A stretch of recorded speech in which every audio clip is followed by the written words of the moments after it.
4 তারিখে যদি এর ভিতরে কোনো ফয়সালা না আসে তাহলে আমরা কঠোর থেকে কঠোর আন্দোলনে নামে পড়বো।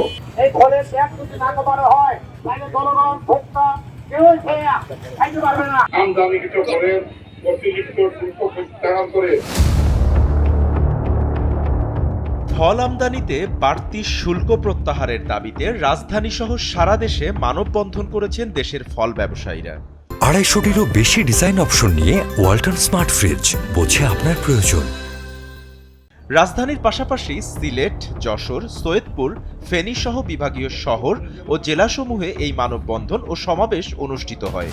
এ সময় ব্যবসায়ীরা বলেন, আগে ফল আমদানিতে শুল্ক ছিল 20%, এখন সরকার বাড়িয়ে করেছে 30%।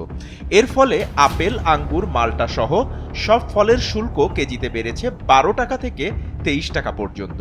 আর ফলের দাম বাজারে বেড়েছে কেজিতে 20 থেকে 50 টাকা।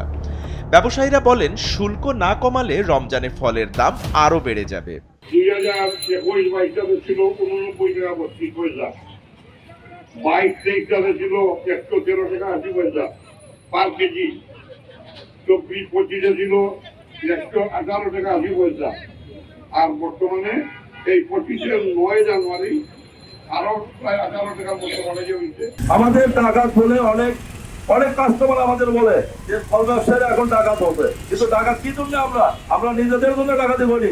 সরকার আমাদের ডিউটি বাড়িয়ে আমাদের ডাকাত সাজিয়েছে। তবে আশা করব আমাদের যে 4 তারিখ পর্যন্ত আলটিমেটাম দেওয়া আছে, 4 তারিখে যদি এর ভিতরে কোনো ফয়সালা না আসে তাহলে আমরা কঠোর থেকে কঠোর আন্দোলনে নামে পড়বো। ব্যবসায়ী নেতারা বলেন, 2012 সালে এনবিআর ফলকে বিলাসবহুল পণ্যের তালিকায় ফেলেছিল। তারপর থেকেই শুরু হয় ফলের উপর শুল্ক কর, ভ্যাট বাড়ানো।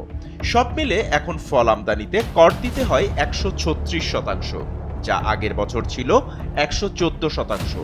ব্যবসায়ীরা তাই ফলকে বিলাসী পণ্য নয়, নিত্যপণ্যের তালিকায় রাখার অনুরোধ জানান। সরকার যদি তাদের দাবি না মানেন তাহলে আগামীতে তারা আন্দোলনে যাবেন বলেও হুঁশিয়ারি দেন।